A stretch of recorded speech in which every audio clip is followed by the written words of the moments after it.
Sabe por que eu comecei a investir? Nesse vídeo eu vou te contar 5 motivos que me fizeram entender que ou eu aprendi a investir, ou eu ia passar a minha vida inteira olhando para o salário e pensando, irmão, é só isso mesmo? E no final eu ainda vou te mostrar o meu investimento dessa semana. Para você que não sabe, eu invisto R$ 1.000 toda segunda-feira. E para você que não me conhece, eu sou o Samuel Santos. Nesse canal eu te ensino do zero como começar no mundo dos investimentos. Primeiro motivo, eu me sentia pobre. E tá tudo bem se sentir assim. Só quando eu entendi essa verdade que eu comecei a me mexer. Quando eu digo isso, eu quero dizer que eu me sentia pobre no sentido de querer possuir certas coisas e certas liberdades que com o salário que eu recebia eu não ia conseguir nunca. Você já percebeu que a escola não te ensina como ficar rico e que ninguém nunca te explicou sobre o que fazer com o dinheiro? Se você não correr atrás, seu dinheiro ele nunca vai trabalhar para você. Se você é como eu, que não nasceu em berço de ouro, ou você aprende a investir, ou vai passar a vida inteira trocando tempo por dinheiro. Vai trabalhar para pagar a conta, trabalhar e pagar a conta. E no final, meu irmão, ou você vai ficar cansado,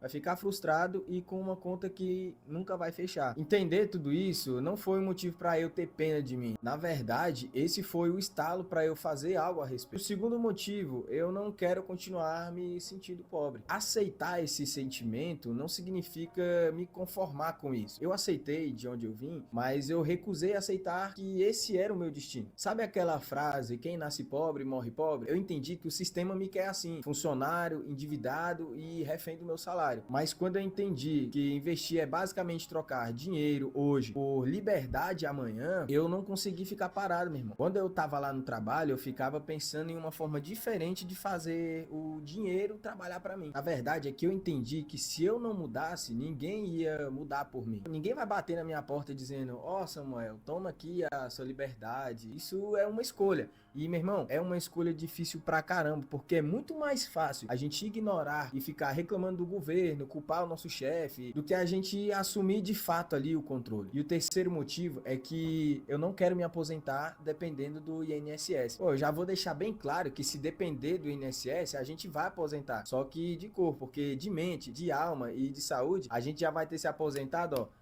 há muito tempo. A média da aposentadoria no Brasil gira em torno de 1.700. E eu te pergunto, você vive com 1.700 hoje? Como você acha que vai viver com isso daqui 30, 40 anos, com a inflação comendo seu dinheiro, você cheio de remédio para tomar, menos disposição e muito mais contas? Para você que não entende muito sobre inflação, nesse vídeo aqui eu te mostro o quanto seu dinheiro pode simplesmente sumir no decorrer dos anos. Eu decidi que a minha aposentadoria não vai ser uma punição para minha vida, vai ser uma recompensa. O único jeito de garantir isso é investir, é construir uma renda passiva, é plantar agora para você colher depois. Se você não fizer isso, quem é que vai fazer por você, meu irmão? Bom, quarto motivo, eu queria ajudar as pessoas a não se frustrarem na velhice. Tem uma coisa que me incomoda muito, e é ver as pessoas já de idade que trabalham a sua vida inteira chegarem na velhice frustradas, tristes e muitas vezes sem esperança. E eu sei que você sabe do que eu tô falando. E a maioria das pessoas tem conhecidos, parentes que se encontram nessa mesma situação. As pessoas, elas trabalham a vida inteira e quando elas chegam no fim, elas percebem que passaram mais tempo pagando conta do que aproveitando a vida de fato. Você já percebeu que a maioria dos aposentados hoje não consegue parar de trabalhar? Eu não comecei a investir só por mim. Eu comecei porque eu quero quebrar esse ciclo. É por isso que eu compartilho um pouquinho do conhecimento que eu aprendo, porque talvez esse vídeo aqui seja um estalo que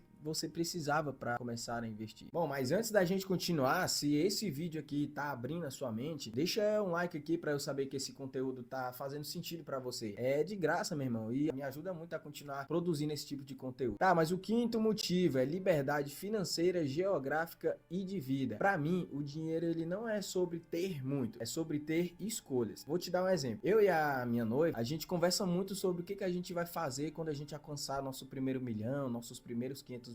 E eu falo para ela que tudo que eu quero é ter uma renda passiva de forma que eu fique sossegado para escolher o que eu quero fazer no meu dia. Se eu quero viajar, se eu quero sair, se eu quero ficar em casa, se eu quero levar meus filhos na escola, se eu quero pagar alguém para levar. Então a gente discute muito sobre isso. Se eu quero ir para a roça, para o meio do mato, comprar umas galinhas, comprar um gadozinho e ficar tranquilo. A gente também tem outros sonhos. Às vezes a gente quer ter um carro melhor, quer ter uma casa melhor, mudar de lugar, é ir para um país diferente. Então a gente tem vários sonhos, várias metas para quando a gente atingir a nossa liberdade financeira. A liberdade é poder escolher aonde você quer morar, onde você quer trabalhar, ou até mesmo se você vai querer trabalhar. É não viver com aquele peso de ficar pensando, se eu perder esse emprego, a minha vida vai se acabar mesmo. O dinheiro, ele não compra felicidade, mas ele compra tempo. E o tempo é a única coisa que a gente não recupera. Então, se eu posso investir hoje para ganhar mais tempo lá na frente, para mim já tá valendo a pena. Tudo que você investe, você não está apenas acumulando dinheiro, você está comprando liberdade. Liberdade de escolher como viver, onde está e com quem passar o seu tempo. O tempo, ele é o ativo mais valioso que a gente tem. E investir é a ponte que transforma o dinheiro em tempo livre no futuro. Se você ficou até aqui, deixa eu te mostrar uma das formas que eu comecei a usar para construir a minha liberdade financeira. São os fundos imobiliários.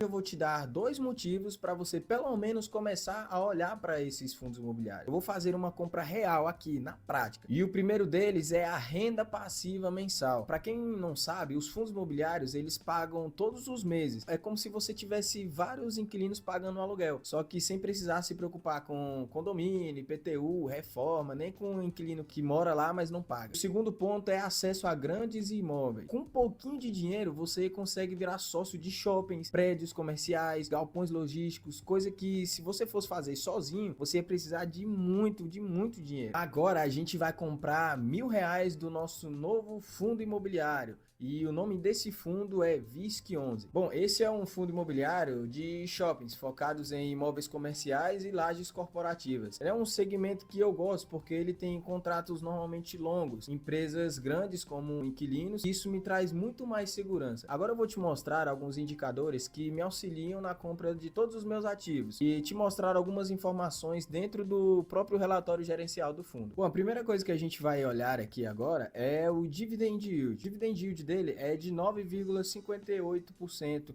ao ano, nos últimos 12 meses. Se você pegar esse valor, a gente vai ter 9,58 dividido para 12. Então a gente tem um dividend yield de 79 ao mês, ou seja, um rendimento de 0,79% ao mês. Segundo ponto que a gente vai olhar é a vacância. Lá dentro do relatório gerencial, vou te explicar com mais precisão o que é a vacância. Mas aqui a gente vê que ela está de 5,50%, que é uma vacância muito considerável, isso se o fundo for recorrente, isso se ela não estiver aumentando. Então, a primeiro momento, é uma vacância tranquila. O terceiro ponto que a gente vai falar é sobre a quantidade de imóveis. Como você pode ver aqui, o VISC11 ele tem, acho que são 30 imóveis diversificados em vários estados, incluindo ali o Rio de Janeiro como maior, São Paulo e Ceará, são os 3 maiores ali. E isso traz muita segurança, porque, um exemplo, se der uma pane aqui no Mato Grosso, pô, é um imóvel só, não vai afetar todo a nossa carteira de imóveis. Quarto ponto, a gente vai olhar aqui para valor patrimonial por cota, para a gente saber quanto que esse fundo está descontado. O valor patrimonial dele é de 124,34, só que ele está sendo negociado a 103,52. Lembra do que eu falei no último vídeo? 1 é o preço justo que a gente tem a pagar. Se está abaixo de 1, a gente está pagando ali com um desconto. O quinto ponto que a gente vai olhar aqui é o histórico de dividendos. Por quê? Eu já falei para vocês que a gente não quer um dividend yield alto, a gente quer um dividend yield constante, a gente quer um fundo que ele seja constante nos seus pagamentos de dividendos, que ele não fique oscilando muito. Então a gente pode ver aqui, ó, mês 6 de 24, do mês 6 de 24 até o mês que a gente está agora, mês 4, ele tem pagado ali, ó, 85 centavos por cota, ou seja, é um pagamento constante. Se a gente for olhar ali nos últimos 5 anos, a gente pode perceber que ele vem aumentando os seus dividendos. Aqui no final de 2023 para 2024 ele pagou mais, né? Mas agora ele está constante, pagando sempre ali 80 centavos. Mas agora a gente vai aprofundar um pouco mais na nossa análise desse fundo imobiliário. A gente vai olhar dentro do relatório gerencial. E lá eu vou te dar algumas informações que é essencial que você olhe quando você for escolher o seu fundo imobiliário. Aqui, ó, comunicados do VISC11. A gente vem aqui, ó, relatório gerencial 8/5. É o mais atualizado que a gente tem. Pronto, relatório aberto, a gente tem aqui algumas informações que é muito relevante e a gente está observando. Primeira delas, atualizações sobre o desempenho do fundo. Bom, em abril, a distribuição dos rendimentos anunciada foi de 80 centavos por cota, enquanto o resultado gerado foi de 70 centavos por cota. Mas como assim? Ele gerou um resultado de 70, mas o rendimento que vai ser distribuído é 80. Mais na frente eu vou estar te explicando isso aqui direitinho. Após a distribuição, o fundo ainda conta com um resultado acumulado não distribuído de 1,21 por cota, que poderá ser utilizado para distribuições futuras. Então aqui basicamente o que acontece? Em outros períodos passados, ele distribuía os seus dividendos, mas ele guardava uma porcentagem em caixa. Às vezes ele guardava ali 4 centavos, 10 centavos, ele deixava isso em caixa. E agora o que está acontecendo? Ele gerou um resultado de 70, mas para manter a constância dos pagamentos dos dividendos, ele tirou 10 centavos por cota que estava no caixa e acrescentou nessa distribuição de dividendos. Ou seja, esse valor é o que ele tinha em caixa. A gente vai ver isso mais para frente aqui. Eu vou mostrar para vocês mais lá na frente. Vamos seguir aqui. Bom, agora a gente vai falar sobre vacância e inadimplência. Aqui os níveis de desconto e a inadimplência líquida, elas estão entre 2 a 1,5%. A taxa de ocupação do fundo encerrou o mês de março com 94,5%, ou seja, são os imóveis que estão ocupados. Agora a gente vai para uma parte muito importante que vocês têm que observar com muita atenção, que é a DRE. Bom, o resultado do fundo em abril foi 20 milhões 315 mil. Se a gente pegar aqui esses 20 milhões 315 mil e dividir pela quantidade de cotas que eu anotei aqui para vocês, a gente vai chegar a 70 centavos por cota. As remessas dos shoppings totalizaram 24 milhões 760 mil. Tá, mas o que são essas remessas aqui? Eu coloquei aqui no canto. Aluguel mínimo fixo pago pelos lojistas, o aluguel das lojas, aluguel percentual das vendas, receitas e estacionamento e receitas de quiosques, mídia interna. O fundo distribuiu em abril um rendimento de 80 centavos por cota e encerrou o mês com um resultado acumulado não distribuído de 34 milhões 860 mil, o equivalente a 1,21 por cota. Então é esse o valor que a gente tem lá, 34 milhões 860 mil. É o valor que ele tem em caixa acumulado. Então ele tinha aqui, ó, a gente vai ver mais para baixo aqui, ó. Ele tinha 37 milhões 608 mil, ou seja, ele tinha R$1,30 por cota. Só que como ele tirou 10 centavos para colocar, acrescentar para distribuir nos rendimentos, ele agora está com R$1,21. É isso que ele está querendo dizer aqui para a gente. Que encerrou o mês com resultado acumulado não distribuído de 34 milhões 860 mil. Então ele gerou um resultado, pegou uma reserva que estava em caixa e incluiu nesse resultado, continua com o valor em caixa e distribuiu um resultado maior ali do que ele tinha gerado para a gente. Resultado dos shoppings. Então a gente tem aqui todo o lucro que os shoppings geraram para o fundo imobiliário, que foi 24 milhões 761 mil. A gente vai pegar aqui e descontar a despesa financeira, que a despesa financeira são dívidas, e a taxa de administração, que ficou aqui em 2 milhões 651 mil. Então, a taxa de administração aqui está em 10, a gente fez a conta aqui, ficou entre 10 e 10,70%, e a taxa de despesa financeira, que é as dívidas, elas estão entre 15,90%, que é um valor, assim, tranquilo, está considerável ainda. Então a gente aqui, ó, taxa de administração, são todas essas despesas aqui, ó, administrador, escriturador, gestor e despesas do fundo. Todo fundo tem sua despesa, todo ativo tem uma despesa. Isso aqui está incluído na taxa de administração. Se a gente fizer essa conta básica aqui, a gente vai ter um resultado total de 20 milhões 315 mil, que dá ali os 70 centavos por cota que o fundo ia distribuir. Só que, como eu falei, ele pegou aqui, ó, 2 milhões 748 mil, que é 10 centavos por cota, e acrescentou nesses rendimentos que iam ser distribuídos. Então a gente ficou com um rendimento distribuído de 80 centavos por cota. Agora a gente vai para a rentabilidade, algumas informações sobre a rentabilidade do fundo, ou seja, o quanto esse fundo valorizou ou desvalorizou frente a outros índices. Então a gente vai ter aqui, ó, a rentabilidade do fundo foi no mês de abril de 4,4%, comparado aqui com o IFIX, que para quem não sabe, você que está chegando agora não conhece o mundo dos investimentos, o IFIX ele funciona como uma média de desempenho dos principais fundos da bolsa, ou seja, ele pega os principais fundos da bolsa e faz uma média da valorização ou desvalorização desses fundos. Então, normalmente o IFIX ali ele é o replicador dos fundos imobiliários. E o Ibovespa, ele mede o desempenho das ações mais negociadas, as mais relevantes e mais representativas do mercado financeiro. Então, o Ibovespa representa as ações, IFIX representa os fundos imobiliários e a gente tem aqui a rentabilidade do fundo. Então, você pode ver que em abril, o fundo ele rendeu mais do que o IFIX e o Ibovespa. Aqui no acumulado de 2025 até agora, a gente tem uma valorização de 14,1%. que também é maior do que o rendimento do IFIX, que é o acumulado está em 9,5%.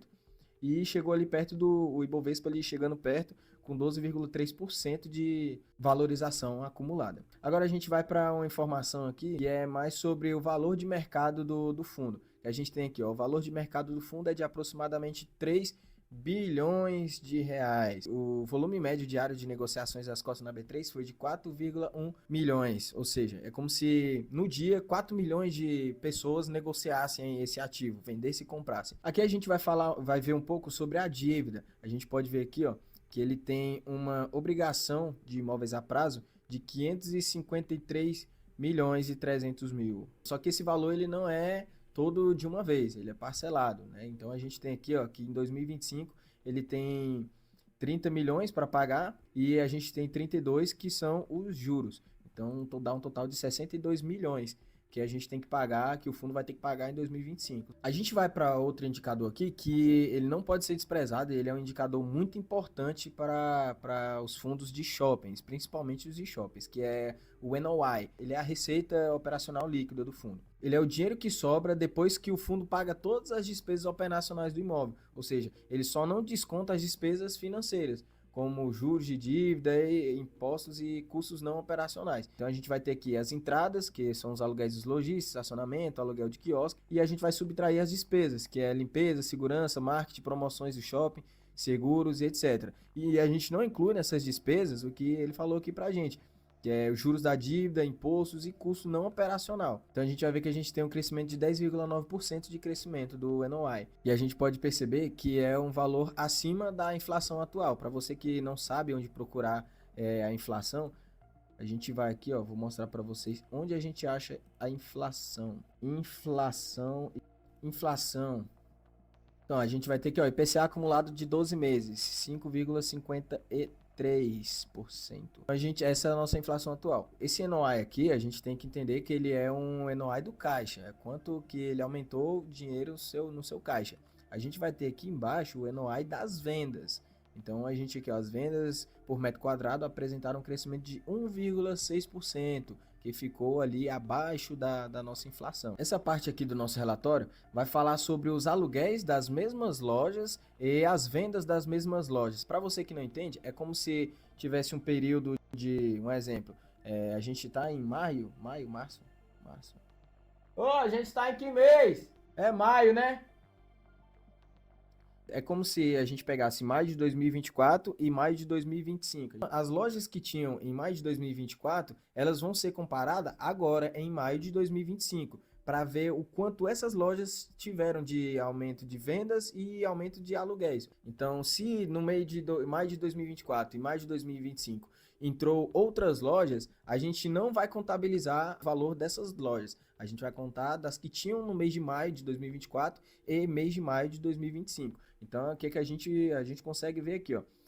Aluguel das mesmas lojas, que é o SSR, que é Same Story Rent. O que significa isso? Eles referem-se à relação entre o aluguel faturado em uma mesma área no período atual comparado ao mesmo período do ano anterior. Então, a gente vê que a gente teve um aumento de 5,9% no mês de março, né, do ano passado. E isso é muito bom. E a gente tem aqui vendas das mesmas lojas, que é Same Store Sales, que é um indicador que mede o crescimento ou decréscimo de vendas em lojas que já existiam em um determinado período, comparado ao mesmo período do ano anterior. Então a gente vê aqui as vendas das lojas que tinham em março de 2024, comparado com as vendas que a gente teve em março de 2025, foram negativas, ou seja, eles não venderam tanto quanto eles venderam em março de 2024. Então a gente tem aqui um valor negativo de 2,5%.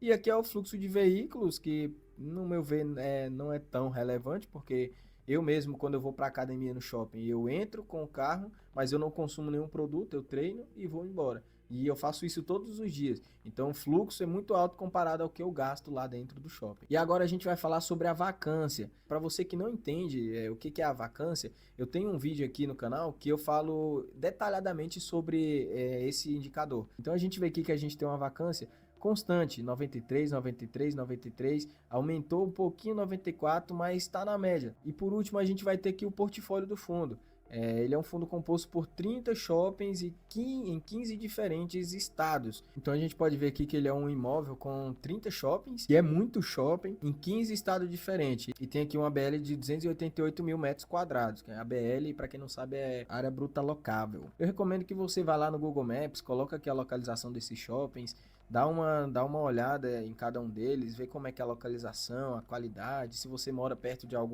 um exemplo a gente mora aqui em Brasília, perto do Conjunto Nacional, a gente sabe onde é o Conjunto Nacional, então a gente frequenta lá, sabe como é que é o fluxo, sabe que é um shopping que tá sempre cheio, que tá vendendo. A gente tem um detalhe aqui que é o stake VISC, que ele é a porcentagem que o fundo imobiliário tem sobre esse shopping.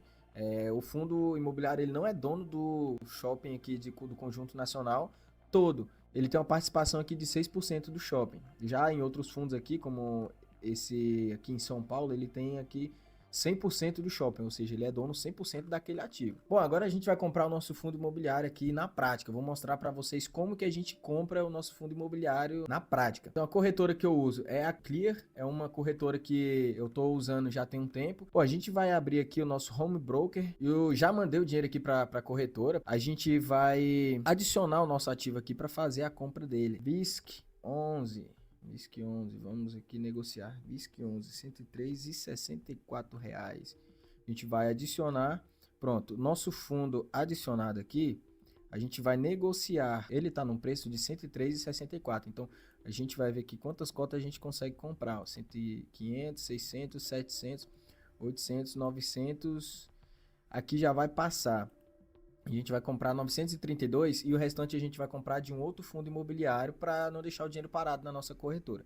Ah, mas antes disso, você tá vendo aqui, ó, saldo projetado. Eu mandei R$1.000 para a corretora hoje cedo. Depois eu vou mostrar para vocês os extratos. Eu mandei R$1.000 para a corretora. Só que o que acontece?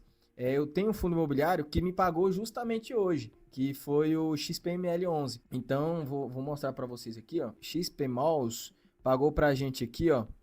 Data de pagamento, tá aqui, ó, 23/5/2025. Ele pagou pra gente R$8,28. Então a gente tem o total pago e o total líquido, porque como não tem imposto, o que ele paga fica pra gente na carteira. Então, com isso, a gente conseguiu ter, já tinha ali R$1 e pouco que sobrou de outras compras que eu tinha feito, né, nos vídeos anteriores. E então a gente ficou com saldo projetado de R$1.010,81. Nesse mês, a gente já teve um rendimento de R$28,11 com os fundos imobiliários que a gente já tem. Então esse mês a gente já teve esse pagamento de R$28, mês 5. E a ideia é essa, você ir recebendo os seus dividendos e ir fazendo compras de novas cotas. Não precisa esperar chegar ao final do mês para você fazer a compra dessas cotas. Assim que recebe, você já pode fazer a compra de um novo ativo, de uma nova cota. Como o XPML11 me pagou agora, hoje, a gente vai comprar R$1.010 e assim vai virando a nossa bola de neve. Hoje é 1.010, mês que vem já vai ser 1.050, no próximo mês já é 1.100 e assim vai aumentando gradativamente. Conforme a gente vai comprando, eles vão pagando e a gente vai conseguindo fazer novos aportes. Até que vai chegar um ponto que os próprios aportes vão ser maior do que o valor que eu tenho para investir. Ou seja, eu vou estar recebendo 1.000 e pouco de dividendos e eu vou estar investindo R$1.000 apenas todos os meses ali. Pode ser que a gente vá aumentando no decorrer do tempo. A ideia é fazer essa bola de neve, pegar os dividendos, comprar mais cotas, pegar os dividendos, juntar com o valor que a gente tem para aportar, comprar mais cotas. E assim os próprios fundos vão começando a se comprar. Então a gente vai negociar aqui 9 cotas, vamos comprar a um preço médio de R$103,61, vamos colocar a nossa assinatura eletrônica. Prontinho, ordem registrada na bolsa, a gente já fez aqui a quantidade e você pode ver que sobrou um saldo de R$78. Então a gente vai pegar e comprar um fundo que a gente já tem na nossa carteira, mas que ele está descontado, que é o CTPS. A gente vai negociar aqui o CTPS, vamos comprar mais algumas cotas. 52, 59, 66, 74. Então a gente vai comprar aqui 10 cotas de CTPS. Vamos comprar a um preço de R$ 7,44. Prontinho, mais uma ordem registrada na bolsa. Então a gente conseguiu comprar aqui 10 cotas de CTPS e 9 cotas de VISC 11. Então a gente tem aqui, ó, mais um fundo imobiliário de shopping na nossa carteira. Bom, e é assim que eu construo o meu patrimônio, um tijolinho de cada vez. Eu tô aqui mostrando para vocês como eu construo a minha liberdade, como eu tô construindo a minha liberdade. E se você quiser, eu te convido a fazer parte junto comigo. A gente vai construindo a nossa liberdade aos poucos e eu tenho certeza que lá no futuro você não vai se arrepender. Bom, se esse vídeo fez sentido para você, se inscreve aqui no canal, deixa um like, segue aqui porque eu trago vídeos toda segunda-feira mostrando na prática como eu invisto meu dinheiro e ainda te ajuda a construir uma vida com mais liberdade e segurança financeira. É nóis, tamo junto, tchau, obrigado.